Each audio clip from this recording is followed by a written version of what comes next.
Salut à tous les amis, aujourd'hui on se retrouve pour un nouveau concept que je vais faire depuis très longtemps, vous l'avez vu dans le titre, l'après-film, donc on va parler cinéma. Je suis avec mon ami Tibito, que je suis très heureux de recevoir enfin sur la chaîne, vous avez déjà pu le voir dans la vidéo micro, dans ses courts-métrages, allez le suivre, donnez de la force. Tibito, comment tu vas? Bonjour, je suis Tibito et aujourd'hui ça va très bien. Je pense que tu m'as invité pour une seule raison, car physiquement je suis plutôt pas mal en caméra. Dites-nous en commentaire ce que vous pensez de son physique. Non Tibito, j'avais une petite question pour aider les gens qui te connaissent pas, parce qu'il y a des gens qui n'ont pas encore la chance de te connaître. Je pense que pour bien t'appréhender, je vais commencer par y répondre.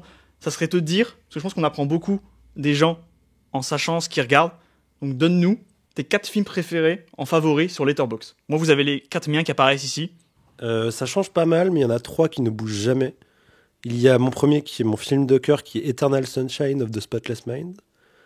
Mon deuxième film préféré, c'est un petit film qui s'appelle Scott Pilgrim, qui est vraiment un vrai classique. Il y a également Moonrise Kingdom, qui est vraiment mon Wes Anderson préféré. Et ça change souvent, mais je crois qu'en ce moment, c'est Le Voyage de Chihiro qui doit être quatrième, si je dis pas de bêtises. Voilà, ça, ce qui représente plutôt un peu ma palette de films que j'aime bien. J'adore tout ce qui est un peu pipou et un peu triste et un peu amour.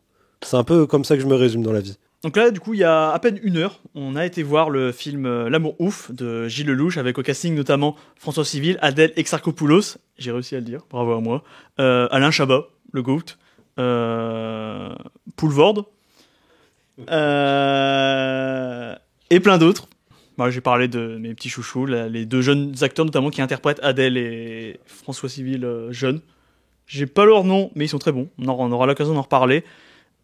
Tibito, je vais te laisser la parole, nous dire rapidement, avant d'entrer dans certains détails qu'on va vouloir aborder, ce que toi t'en as pensé. Voilà, donc on l'a vu il y a 1 heure, donc c'est vraiment là, on est juste après le film. C'est le nom de la vidéo. Moi, j'avais un poil plus d'attente que toi, parce que moi, enfin, je connaissais l'existence de ce film depuis un petit moment maintenant.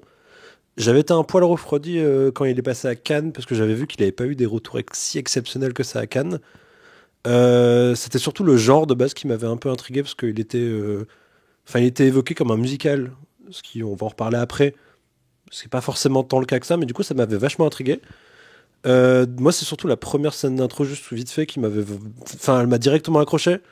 Donc, j'étais vraiment en mode, ok, ça va être cool. Et le truc principal que je ressors de ce film, c'est il y a tellement d'idées. Genre, vraiment, c'est tellement genre, riche d'idées d'idées de plans. Bah, dès la scène d'intro, en fait, il y a des idées de plans. Genre, vraiment, ça se voit que c'est vachement régalé, je trouve. C'est bien kiffé le tournage. Pas du tout, j'en sais rien, on n'était pas là. Mais c'est surtout. Pardon. C'est surtout, en fait, je trouve vraiment, c'est vraiment riche en termes d'idées de plans. Moi, ce que j'avais bien aimé surtout, c'est que. Enfin, c'est pas un spoil en soi, mais c'est vraiment genre. T'as 2 films en soi. T'as vraiment. Oui. C'est un peu comme sur l'affiche, t'as vraiment le film avec les jeunes, le film avec les adultes. Et du coup, moi, il y a une partie que j'ai préférée plus à l'autre. Mais vraiment, ça fait 2 films en un. Ce qui fait du coup, le film est pas si long que ça.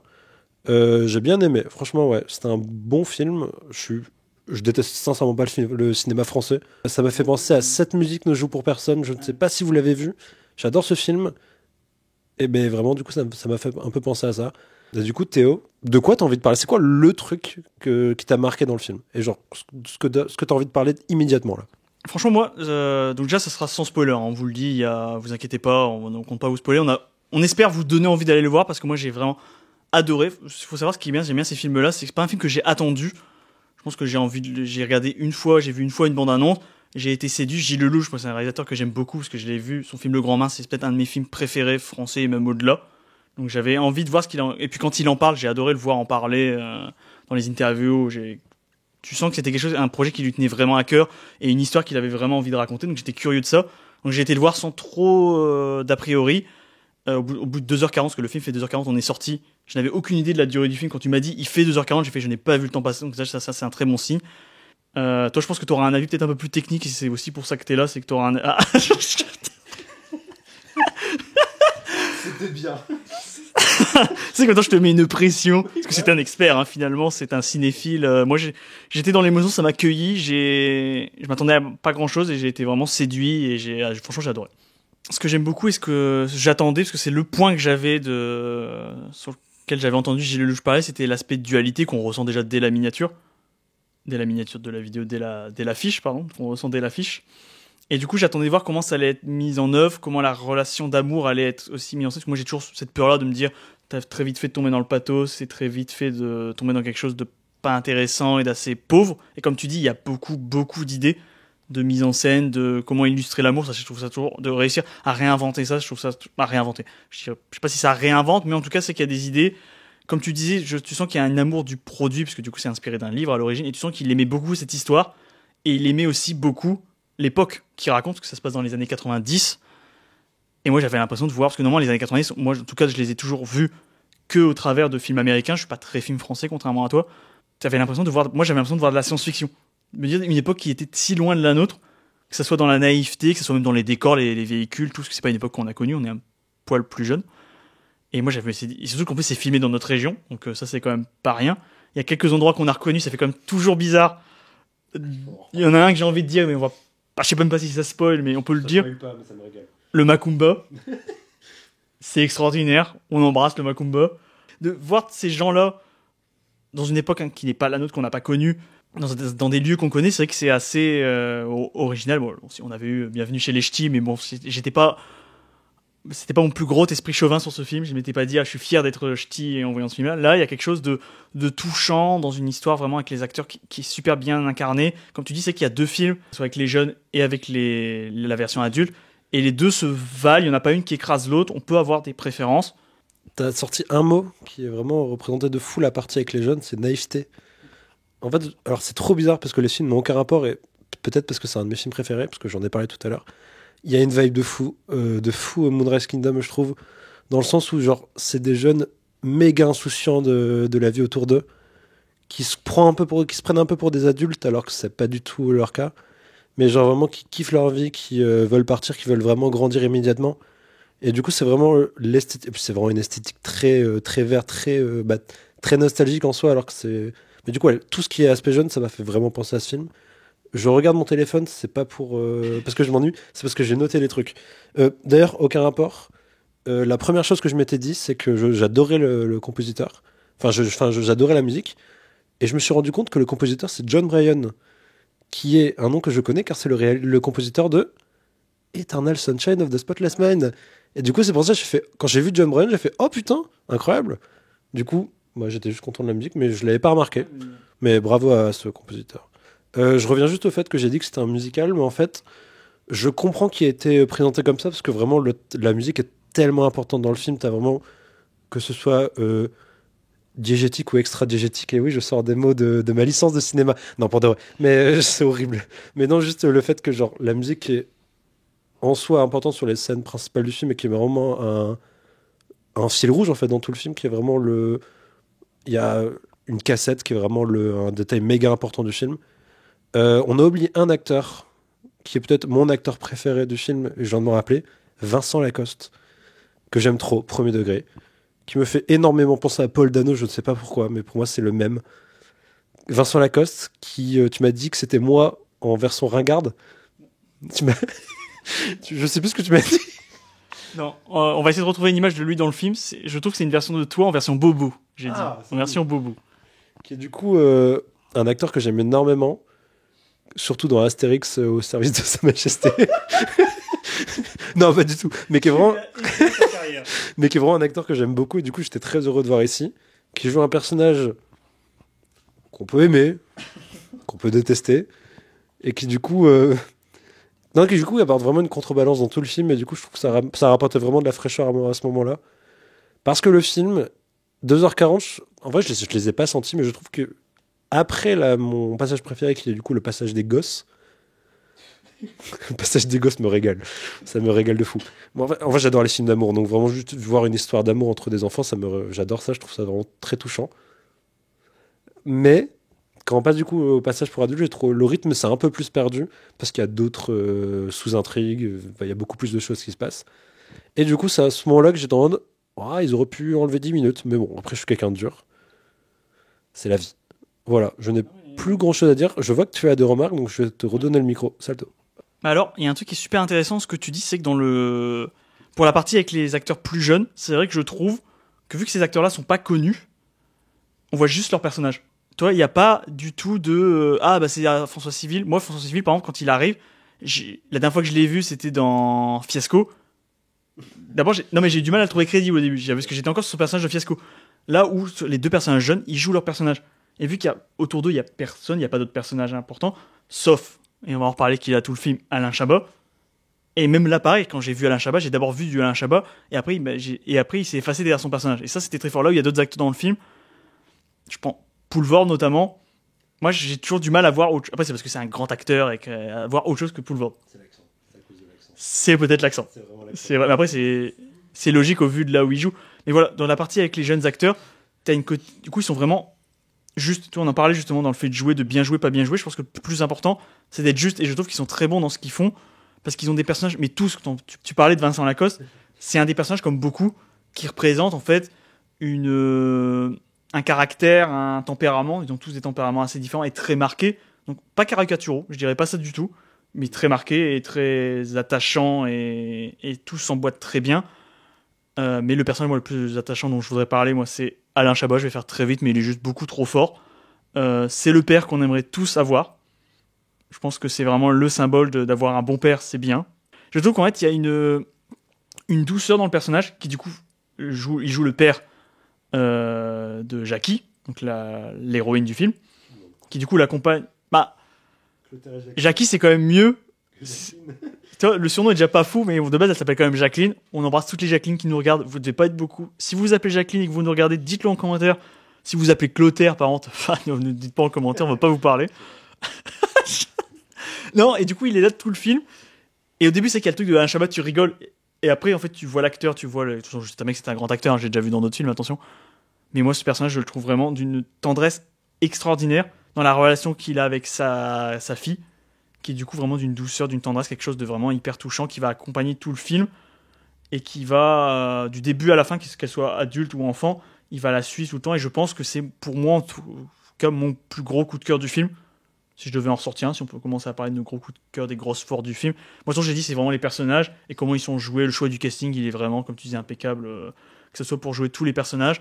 Mais c'est vrai que quand on passe sur la partie adulte, les personnages s'effacent un peu derrière les acteurs. Souvent, c'est des grands acteurs. Même les rôles les moins importants sont quand même joués par des grands acteurs. Donc c'est ça, le casting est peut-être, dans la version adulte, trop lourd. Et c'est vrai qu'il y a certains personnages qui, je trouve, fonctionnent un peu moins bien. Mais encore une fois, c'est que le film est vendu autour du casting adulte, mais on les voit surtout la version jeune. Globalement, je sais pas comment c'est réparti, mais t'as un bon 70-30, où c'est la version des ados et la version de eux adultes. Si tu voulais me parler peut-être de tes coups de cœur, de tes... Moi, je pense que juste au niveau du casting, on a beaucoup d'acteurs qui jouent très souvent des personnages. Le plus gros exemple pour moi, c'est Raphaël Quenard, qui est vraiment genre...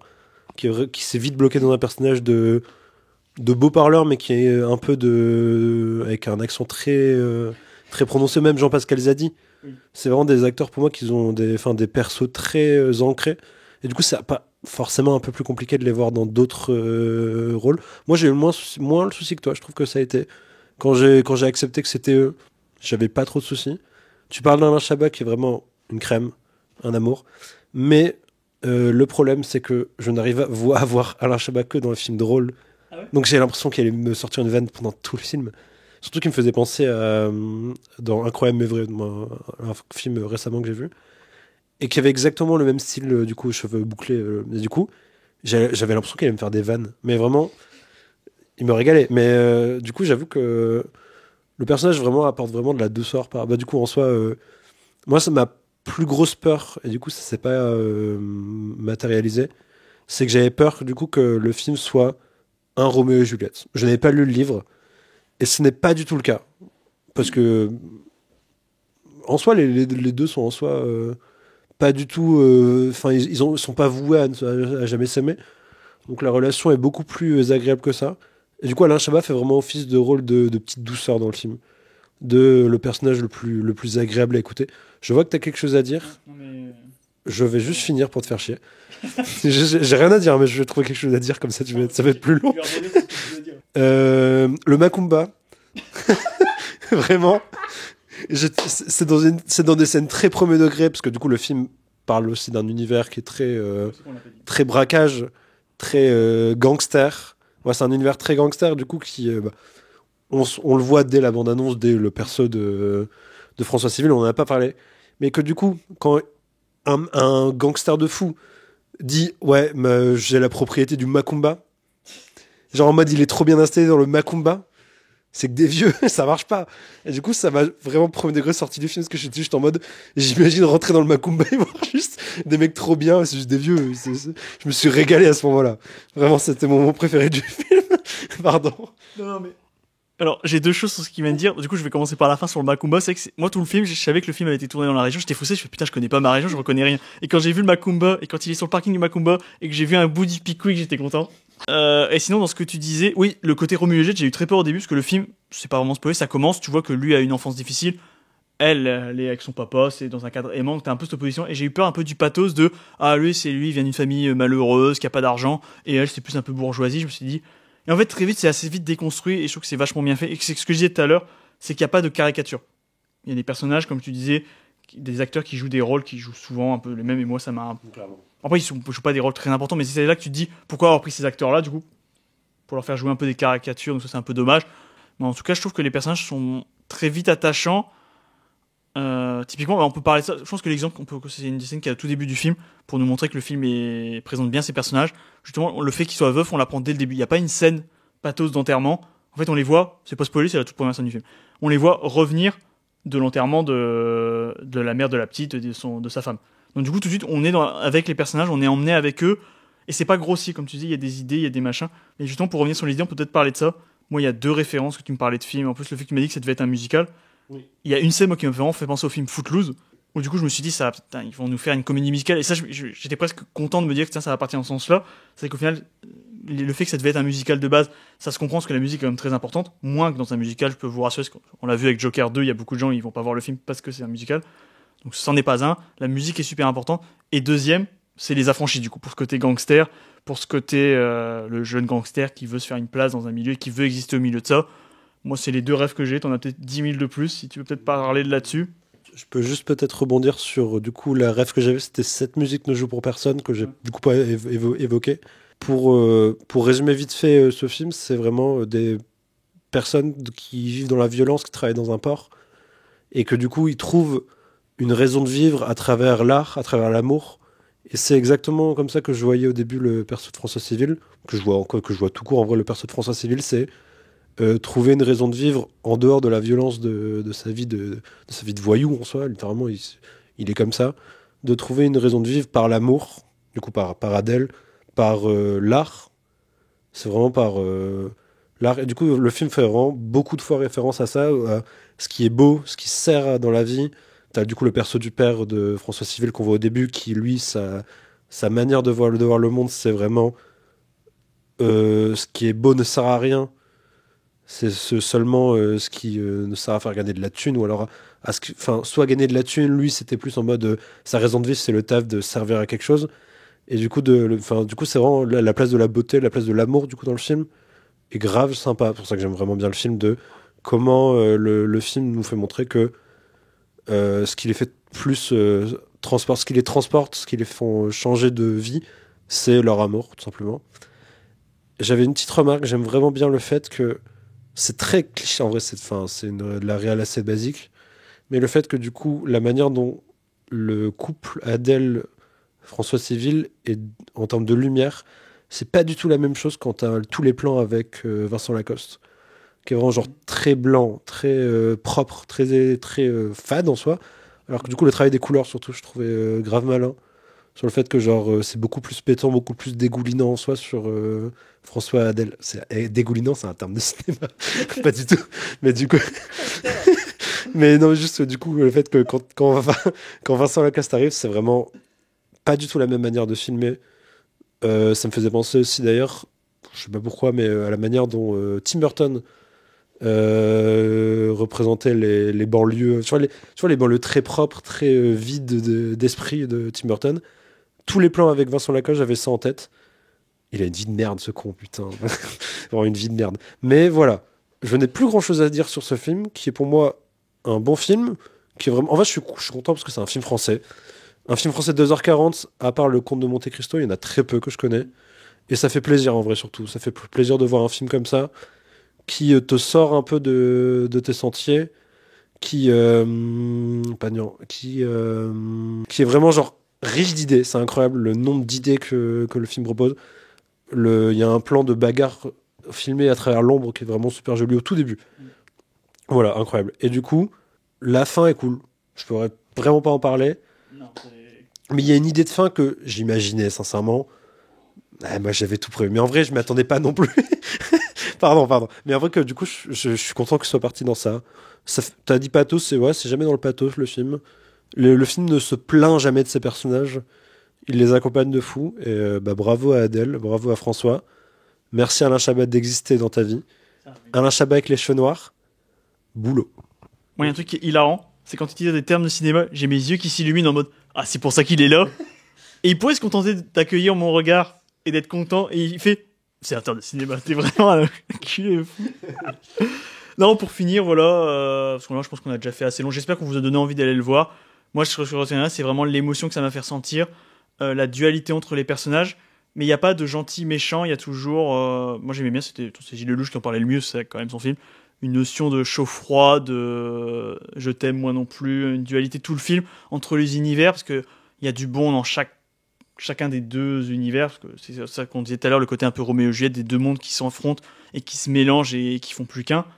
Allez le voir, vous nous direz ce que vous en avez pensé. Nous, en tout cas, on a adoré en parler aussi. Tibito, merci d'être venu. Donc dites-nous en commentaire si vous l'avez vu, si vous voulez aller le voir, on pourra en parler. Bon, précisez bien, alerte spoil, si jamais vous comptez spoiler en commentaire quand même, c'est pas le but de spoiler les camarades. Juste avant de finir, notre petite note sur Letterboxd sur 5, vous pouvez venir nous suivre, hein, d'ailleurs je l'ai déjà dit au début mais n'hésitez pas. Moi je lui mettrai, bon bien sûr ça nécessitera un deuxième visionnage et j'ai hâte de pouvoir le revoir, je mettrai un 4,5 et je mettrai même un petit cœur. De mon côté, ça sera un 4 sur 5 avec un petit cœur et je vous préchote déjà la petite note que je vais mettre en dessous. Ça sera, je l'ai déjà dit, Alain Chabat, cheveux noirs, boulot. Il y aura que ça. Eh ben super, merci. Qu'est-ce que je dois faire de ça? Juste avant de finir, c'est quoi le film qu'on attend le plus en ce moment? On se donne rendez-vous quand là pour une prochain après-film si vous avez aimé. Bon, si vous n'avez pas aimé, on le refera. Moi j'ai adoré. Moi je le donne. T'essaieras d'en trouver un autre. Moi c'est We Live in Time, l'amour au présent avec Andrew Garfield et Florence Pugh qui sort en janvier. Toi ça serait quoi du coup? De mon côté, c'est le prochain film de Bong Joon-ho qui s'appelle Mickey 17 avec Robert Pattinson qui sort en fin janvier si je dis pas de bêtises. J'ai très hâte de le voir depuis longtemps. La bande-annonce donne sincèrement envie. Et qui peut être déçu par Bong Joon-ho? Eh ben merci Tibito. Donc merci à tous de nous avoir suivis. Si la vidéo vous a plu, n'hésitez pas à la partager, à commenter, à liker, ça nous donne beaucoup de force. On a une petite chaîne, on espère devenir grand bientôt. Et Tibito, donc merci. Allez le suivre sur sa chaîne YouTube. Et le plus important... Tu m'as mis trop la pression. Continuez de voir des films. Bisous.